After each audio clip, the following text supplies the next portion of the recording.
Hi, I'm sophomore. My name is Jenny. My number is 35, and today's topic is Jiang, what I learned from 100 days of rejection.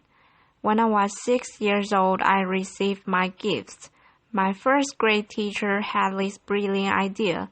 She wanted us to experience receiving gifts, but also learning the virtue of complimenting each other.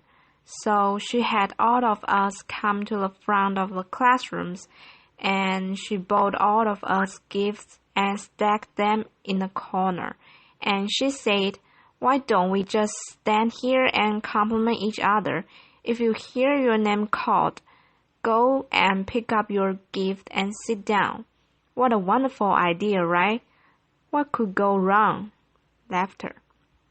Well, there were 40 of us to start with, and every time I heard someone's name called, I would give out the heartiest cheer, and then there were 20 people left, and 10 people left, and 5 left, and 3 left, and I was one of them, and the compliment stopped. Well, at the moment, I was crying, and the teacher was freaking out.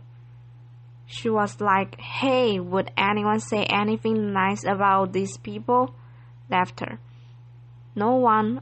"Okay, why don't you go get your gift and sit down? So behave next year.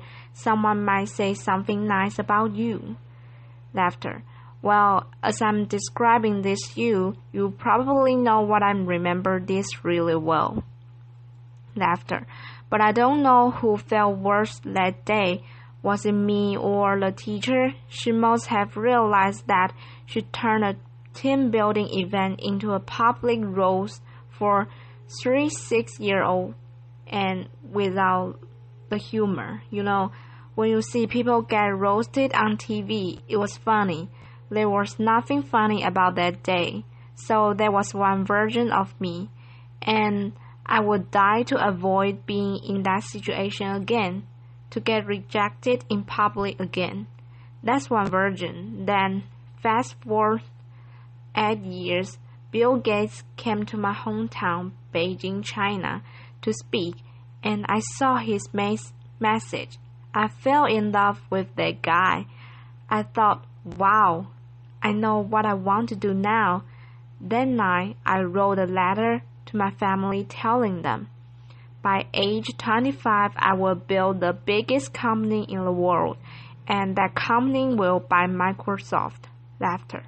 I totally embraced this idea of conquering the world. Domination, right? And I didn't make this up. I did write that letter, and here it is. Laughter. You don't have to read this through. Laughter.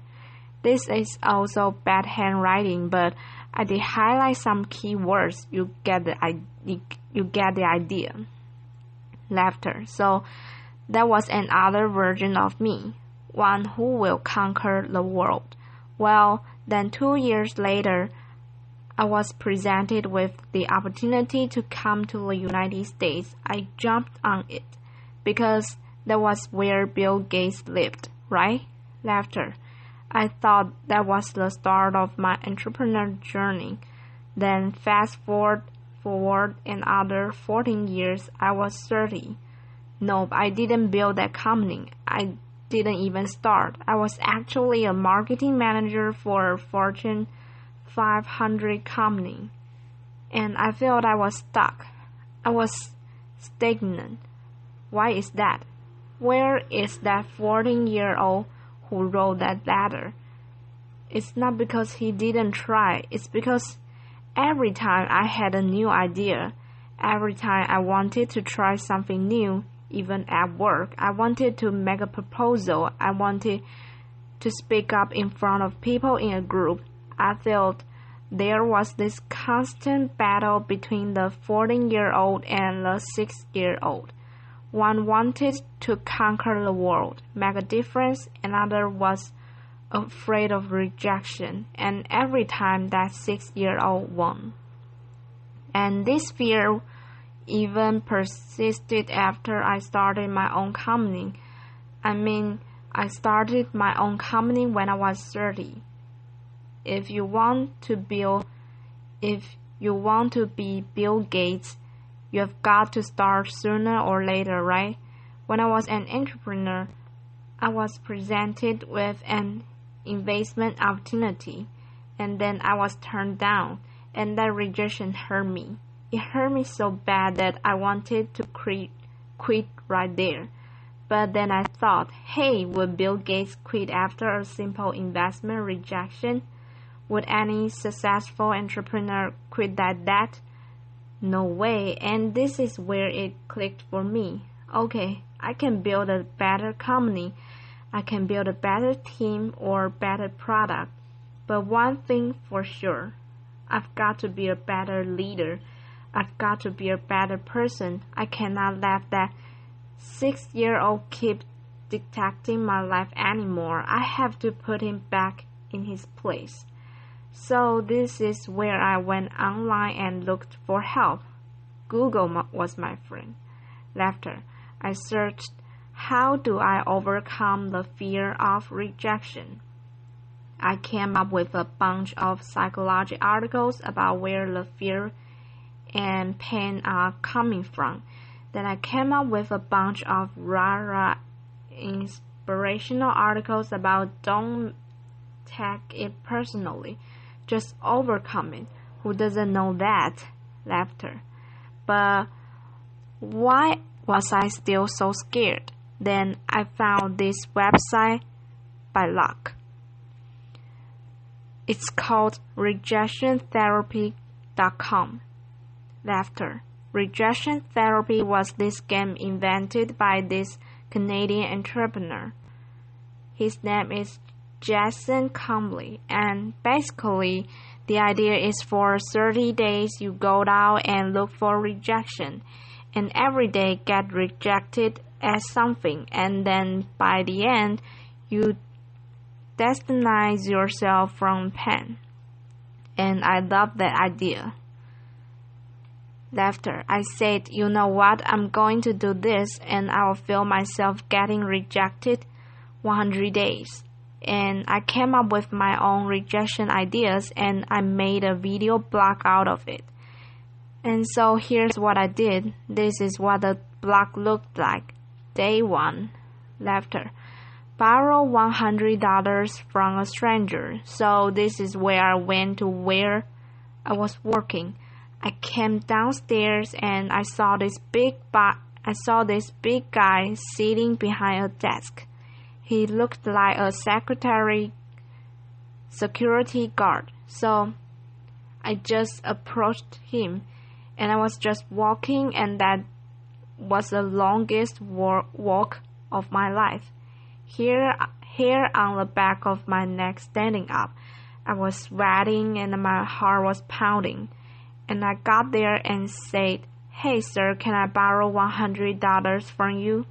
Laughter. And he looked it up. He's like, no. Why? And I just said, no, I'm sorry. Then I turned around and I just ran.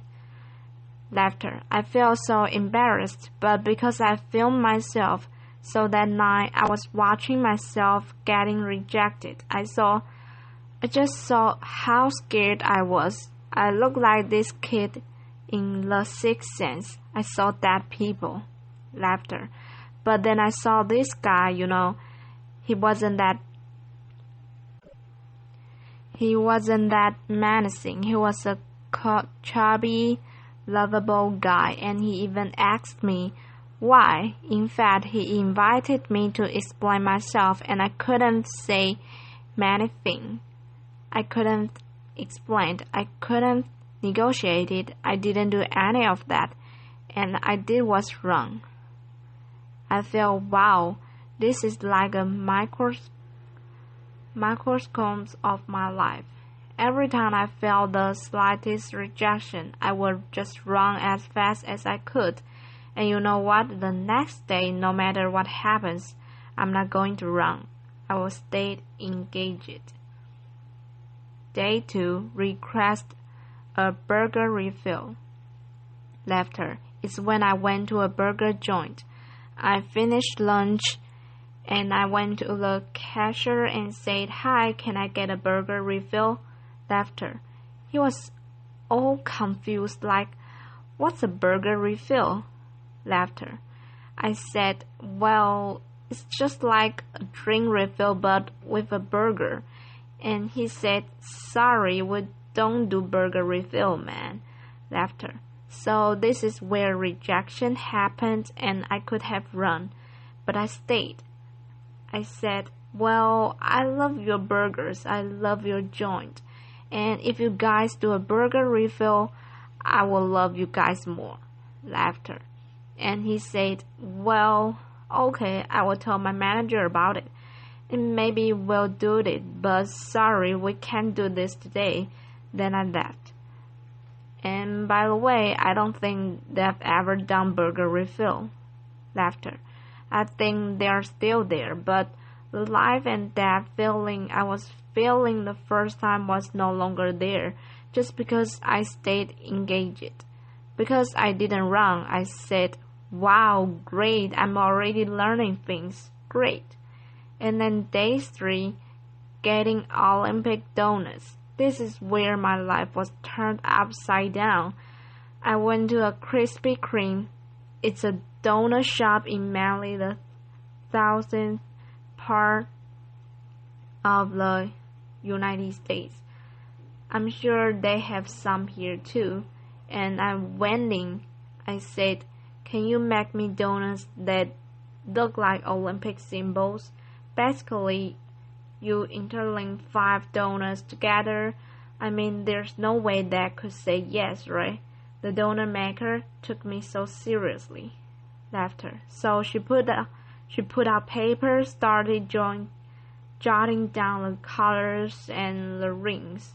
And it's like, how can I make this? And then 15 minutes later, she came out with a box that looked like Olympic rings. And I was so touched. I just couldn't believe it. And that video got over 5 million views on YouTube. The world couldn't believe that either. Laughter, because of that, I was in newspapers, in talk shows, in everything, and I become famous.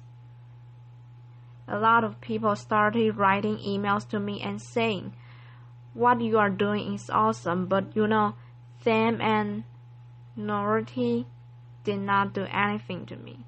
What I really wanted to do was learn and to change myself."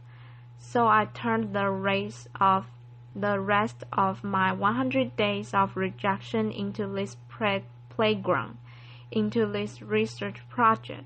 I wanted to see what I could learn. And then I learned a lot of things. I discovered so many secrets.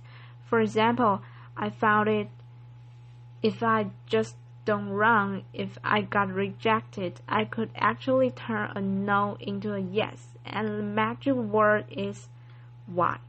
So one day I went to a stranger's house. I had this flower in my hand, knocked on the door and said, "Hey, can I plant this flower in your backyard?" Laughter. And he said, "No." But before he could leave, I said, "Hey, can I know why?" And he said, "Well, I have this dog that would dig up anything I put in the backyard. I don't want to waste your flower. If you want to do this, go across the street and talk to Connie. He loves flowers." So that's what I did. I went across and knocked on Connie's door, and she was so happy to see me. Laughter. And then half an hour later, there was this flower in Connie's backyard. I'm sure it looks better now. Laughter. But had I left after the initial rejection, I wouldn't thought, well, it's because the guy didn't trust me. It's because I was crazy, because I didn't dress up well, I didn't look good. It was none of those. It was because what I offered did not fit what he wanted, and he trusted me enough to offer me a referral using a sales terms. I converted a referral. Then one day, and I also learned that I can actually say certain things then and maximize my chance to get a yes. So, for example, one day I went to a Starbucks and asked the manager, "Hey, can I be a Starbucks greeter?" He was like, "What's a Starbucks greeter?" I said, "Do you know those warm-up greeters? You know, those people who say hi to you before you walk in the store and make sure you don't steal stuff. Basically, I want to give a warm-up experience to Starbucks customers." Laughter. Well, I'm not sure that's a good thing, actually. Actually, I'm pretty sure it's a bad thing. And he was like, "Oh, yeah, this is how he looked. His name is Eric." And he was like, "I'm not sure. This is how he was carrying me. Not sure." Then I asked him, "Is that weird?" He's like, "Yeah, it's really weird, man." But as soon as he said that, his whole demeanor changed. It's as if he's putting all the doubt on the floor. And he said, "Yeah, you can do this, just don't get too weird." Laughter. So for the next hour, I was the Starbucks greeter. I said hi to every customer that walked in and gave them holiday cheers. By the way, I don't know what your career trajectory is. Don't be a greeter. Laughter. It was really boring, but then I found I could do this because I mentioned. Is that weird? I mentioned the doubt that he was having, and because I mentioned, is that weird? That means I wasn't weird. That means I was actually thinking just like them, seeing this as a weird thing. And again, I learned that if I mention some doubt people might have before I ask the question, I gain their trust. People were more likely to say yes to me. And then I learned I could fulfill my life dream by asking. You know, I came from 4 generations of teachers, and my grandma has always told me, "Hey, Jia, you can do anything you want, but it'd be great if you became a teacher." Laughter. But I wanted to be an entrepreneur, so I didn't. But it has always been my dream to actually teach something. So I said, what if I just ask and teach a college class? I lived in Austin at the time, so I went to University of Texas at Austin and knocked on professors' doors and say, "Can I teach your class?" I didn't get anywhere the first couple of times, but because I didn't run, I kept doing it. And on the third try, the professor was very impressed. He was like, "No one has done this before." And I came in prepared with PowerPoints and my lesson. He said, "Wow, I can use this. Why don't you come back in 2 months? I will fit you in my curriculum." And 2 months later, I was teaching a class. This is me. You probably can't see, but this is a bad picture, you know. Sometimes you get rejected by lighting, you know. Laughter. But now, when I finished teaching that class, I walked out crying because I thought I could fulfill my life dream just by simply asking. I used to think I have to accomplish all these things, have to be a great entrepreneur or get a PhD to teach. But no, I just asked and I could teach. And in that picture, which you can't see, I quoted Martin Luther King Jr. Why? Because in my research, I found that people who really changed the world, who changed the way they live and the way we think, are the people who were met with initial and often violent rejections. People like Martin Luther King Jr., like Mahatma Gandhi, Nelson Mandela, or even Jesus Christ. These people did not let rejection define them. They let their own rejection after rejection define themselves. And they embraced rejection. And we don't have to be those people to learn about rejection. And in my case, rejection was my curse, was my boogeyman. It has bothered me my whole life because I was running away from it. Then I started embracing it. I turned that into the biggest gift in my life. I started teaching people how to turn rejections into opportunities. I use my blog, I use my talk, I use the book I just published, and I'm even building technology to help people overcome their fear of rejection. When you get rejected in life, when you are facing the next obstacle or next failure, consider the possibilities. Don't run. If you just embrace them, they might become your gifts as well. Thank you. Applause.